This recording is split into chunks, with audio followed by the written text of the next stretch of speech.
how to be profitable in 2024. Marketing has really changed. That there is a path to a career within our practices. Change your website geared more towards them. The multi-generational communication conflicts. People aren't coming to you because you're an in-network provider. They're coming to you because they want a beautiful smile. This is truly what's on the mind of orthodontists. You know, having that high level of service. This day and age, it's all about differentiating yourself.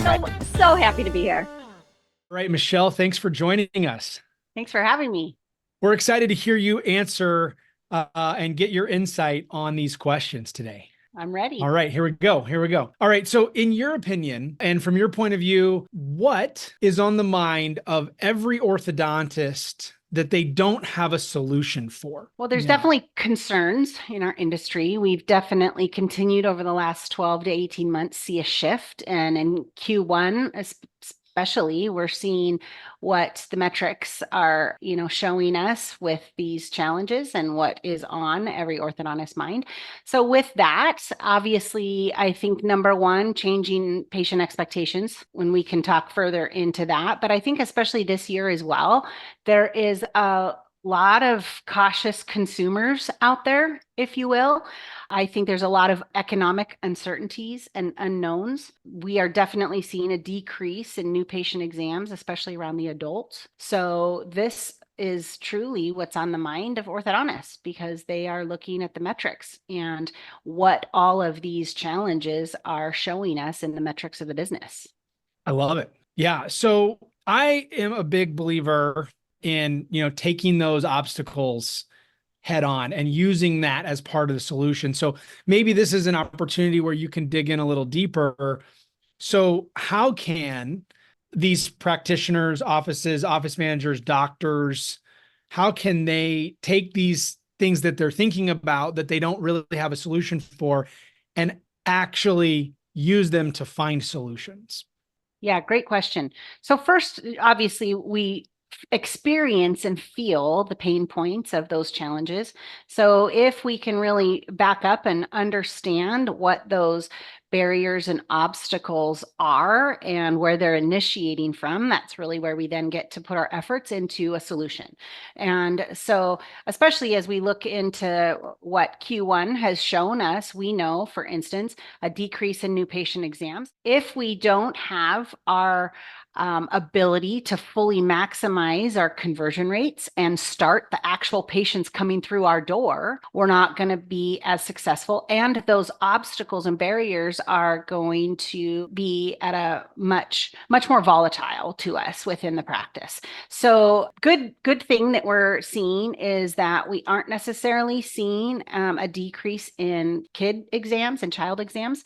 So how can we provide solutions that can, again, start all of the patients that are coming through our door?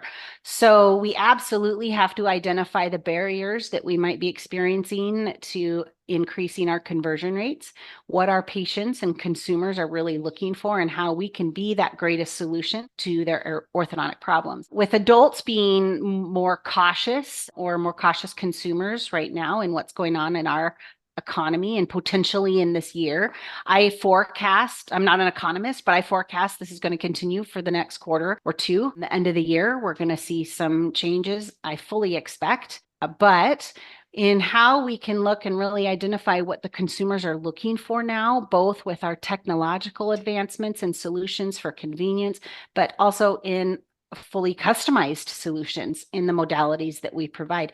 And parents we're not seeing the same decline in child exams. And so it's an excellent way to be able to ensure that all of our systems are dialed in. We're getting the results that we desire out of it. So I highly advise practices to dig into the weeds of what those barriers, challenges, obstacles are, so that we can creatively address and strategically address the solutions. Really, practices need to focus on their team members in this. I know that we talk a lot about culture. We talk a lot about, getting our teams buy into this, but the team members in the practices are the biggest influencers.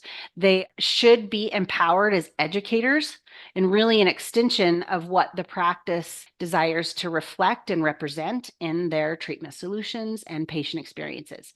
So start with the why behind any solution that you're looking to provide and deliver to your patients, and understand what your team members think and feel about that, because whatever they think and feel about those solutions is the message that they will exude to the patients. So help your team members understand the why, ensure that it fits into the value of what the practice wants to represent. And that's where the practice will thrive and really be able to address those barriers and those obstacles that we're seeing. One of the major obstacles is the staffing challenges as well.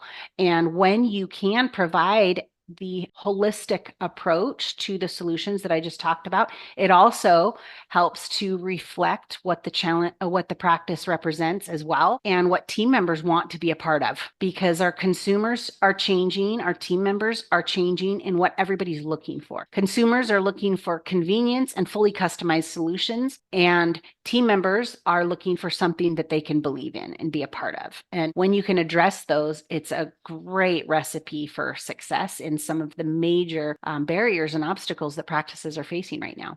I love that. I'm really glad you kind of dug into the weeds there a little bit, because I think that's super helpful as we're looking at the changing landscape and what do we do. And I've had lots of conversations around just kind of what the numbers are and who's coming. And one of the consistent and largest areas of the market has always been 14 and under kids. And so now it's not that we're not focusing on the adults, of course, but certainly we're making sure we have a well-rounded approach to address the whole market and not just segments of it. So I think that's great. Parents, in providing care, especially prescribed and necessary care to their kids, that they're not going to sacrifice that. That's why we typically see that as less of a decline or a slower decline than we do in the adult market. So that's exactly right. And so ways that you can also address and fully capitalize on every opportunity in the practice that you have with those patients coming through your door is, to really use your points of contact and patient interactions as educational opportunities or educational campaigns. Use that also as an opportunity for community engagement in helping your patients understand your value-added services and what differentiates your practice and why you choose to use those differentiators and what it means to your patients in regards to the customization, their treatment solutions, the efficiency, the convenience. Love it. Awesome.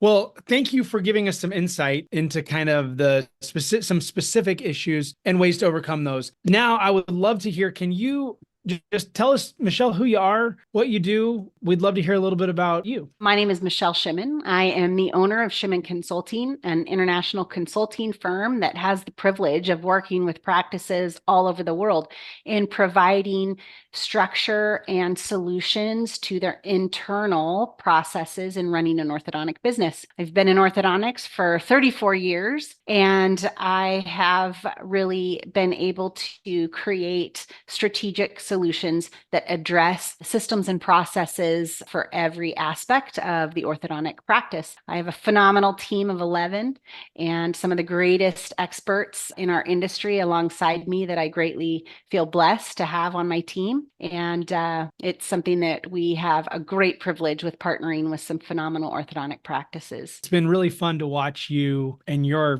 business grow and help so many practices. I mean, I think we probably met around the time you were getting started. Yeah. And so it's been a lot of fun to watch you and be a part of just being there next to you as you're growing. And it's been fun to watch your business. So thank you so much, Davin. You guys are great. And we are true believers in collaboration. You guys and Clark and the team at WildSmiles have always been great collaborators with us, my team, our clients. It's a really great solution that we appreciate having you guys on this journey with us as well. Oh, great. Well, thank you. Yeah, we love collaboration. So now, if I wanted to learn more about you, contact you, where would we go to do that? ortho-consulting.com is our website. You can reach me directly there. You can email me, Michelle at ortho-consulting.com. Reach us directly. I'd love to connect with anybody that has any questions about how they can fully maximize their efficiency and profitability in their practice, and visit with them. So thank you for that. And I know you're on the socials as well. Where would we go on the socials to find you? I'm sure it's Michelle Shimmin. I'm sure I have great team members that manage all of that. We'll I put it also in the prepared. Thank you. We'll put it in the comments. All right. Well, so now I would love to hear your input on these next two questions, kind of take us from practice level into more industry focus. And I know you've done a lot of work in this area. You spend a lot of time thinking and learning about the industry as a whole. So I can't wait to hear your thoughts on this, but where are practices and then the overall industry, where are they vulnerable? We've touched a little bit on the economic uncertainty this year. There's definitely a downturn and fluctuation that not only is currently affecting our practices, but really it's affecting what our patients' abilities are as well. Technological disruption is also a huge vulnerability in practices. And, there's such rapid advancements in technology right now and opportunities, which aligns with our ever-changing patient expectations. And it's important that practices go into any technological adoption or change strategically, that they can be purposeful with that implementation so that they can minimize any of that disruption with their team members, which translates to their patient experience. We also are, a disruptor in our industry is competition from non-traditional providers. And it's important that we continue to set ourselves apart as the experts that also are willing to provide the solutions that patients are seeking, and that it aligns with our patient preferences and expectations. We talked a little bit about the staffing challenges, to not only attract, but to retain top talent in our industry is something that is a continual challenge. So it's important that we can put out there who we are as a practice, what our value is, what we commit to, both to our patients and to our teams as well. Another vulnerability is reputation management with online reviews, and how easy that is for our patients or non-patients to really put a message out there, accurate or inaccurate. So through addressing these vulnerabilities and challenges, we can really, face that head on and mitigate what those vulnerabilities, would look like. So practices should prioritize strategic planning, innovation, a commitment to continuous learning, and to inspire team members to be willing to adapt and to grow. I always say the most expensive words in business are "we've always done it that way." But team members can get very unconsciously competent, which means they just do the same thing every day, all day, and they know their job really well. Are we inspiring a commitment to continuous innovation and adaptability in our roles and in our contribution to the practice and the patient experience? So that when we can really face that head on and commit to that, not only as doctors and owners, but as team members, it's a recipe for success, which the sky's the limit on. I love that. Those are some really great points I think that everybody should be thinking about. Definitely. So thank you for that. All right. So as we end, I always like ending on a positive note. Not that any of this has been negative, but where are the practices and the industry really positioned well for success as you look out into the future here? We have some of the greatest orthodontic solutions available to us right now to really meet those needs of that ever-changing patient expectation. We really do. And I know you haven't asked me about WildSmiles, but we get really excited about it at Shimmin Consulting because our patients expect, the millennial consumer expects an interactive process even in their medical and in their orthodontic solutions. And so to just simply be able to dictate what we're going to do as an orthodontic solution or modality doesn't work anymore. They want a practice that's committed to understanding what their desires are, what they're looking for, and to provide a fully customized solution. And we see that in our, digital treatment plans that we're able to provide with aligners and brackets as well with full treatment. But to be able to take that into the younger patients and really get them excited and invested in what's going on in their orthodontic treatment is exciting. And it's something that as consultants, we get to see the success of that within practices every day. Yeah, we love the Disney, the Disney line that you provide, but the NFL line, and they really can use it to represent what they want at a time that's fun for them. So we see it increase compliance. We see it as a differentiator, and that's what consumers are looking for. And we talk a lot about technological advancements in being able to deliver that to patients, but that personalized treatment plan is something that can be tailored to each patient's unique needs and preferences, and the opportunities to focus on and enhance your overall patient experience through modalities, brackets, forms of communication. All of it is something that's really exciting in our industry. And with having been in our industry for 34 years, I feel like the last 5 to 7 years have been the fastest change that I've seen. So through all of those opportunities, we can enhance our community engagement and we can expand our brand recognition.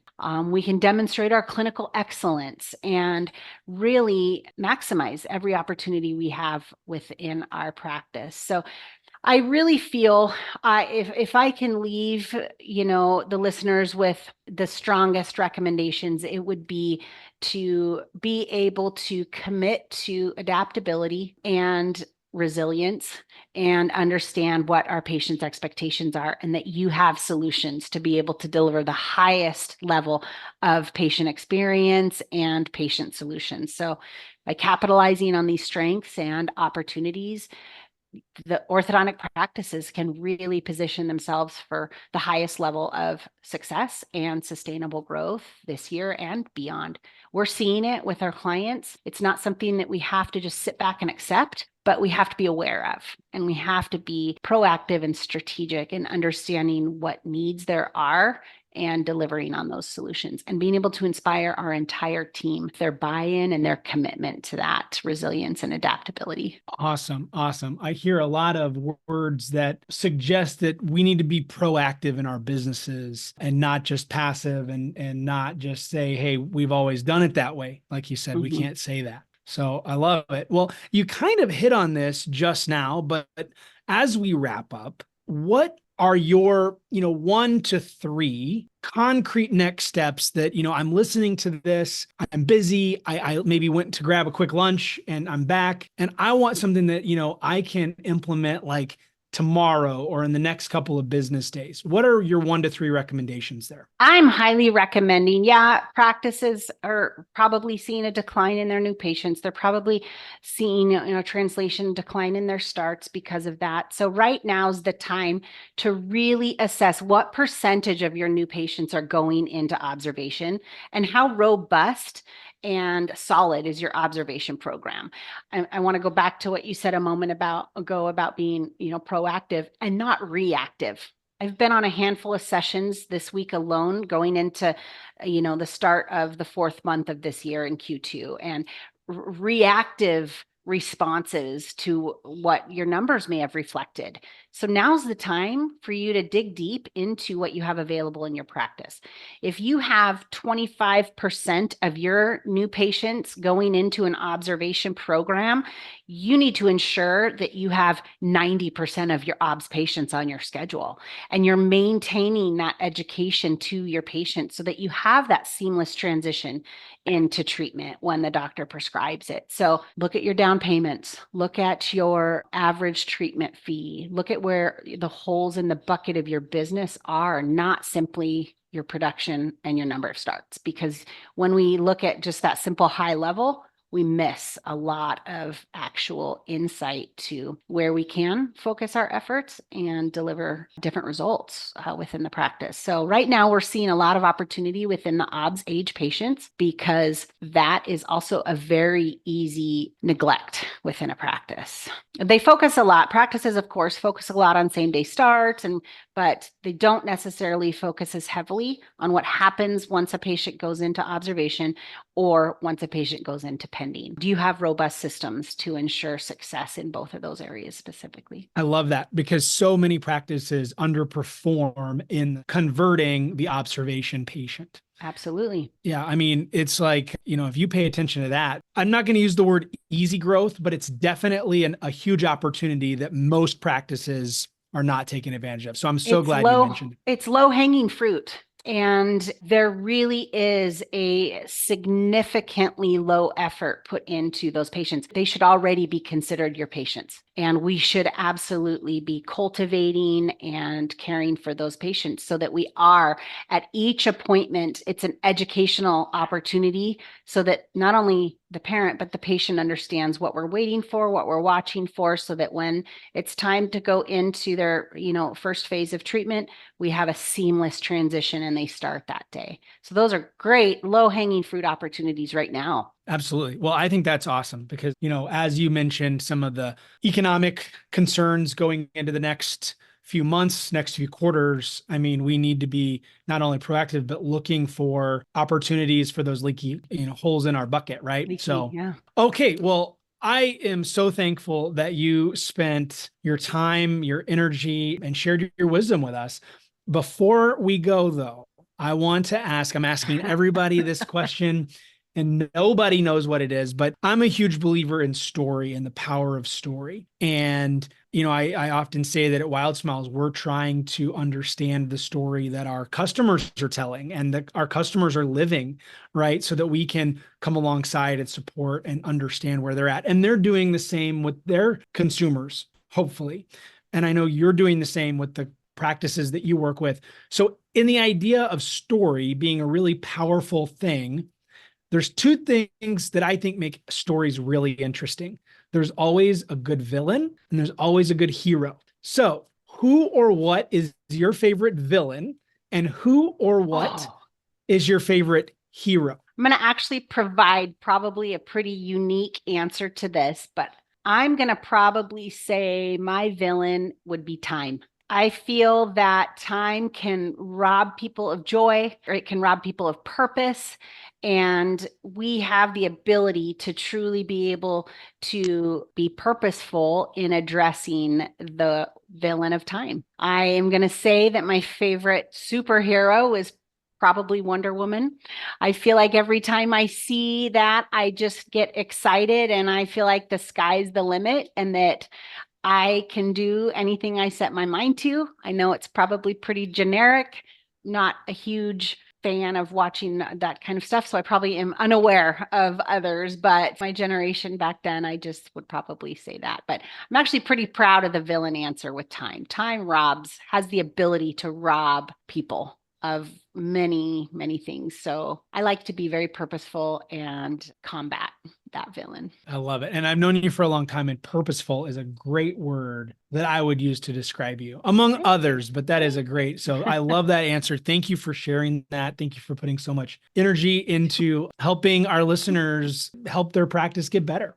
Yeah. I hope so. Appreciate the opportunity. And thank you for what you guys are doing and getting this information out because, orthodontists and business owners are not alone. Team members and their challenges are not alone. So to have the opportunity to feel validated in so many of these areas, you guys are really providing some great insight. And thank you for allowing me the opportunity to be a part of this and to join you today.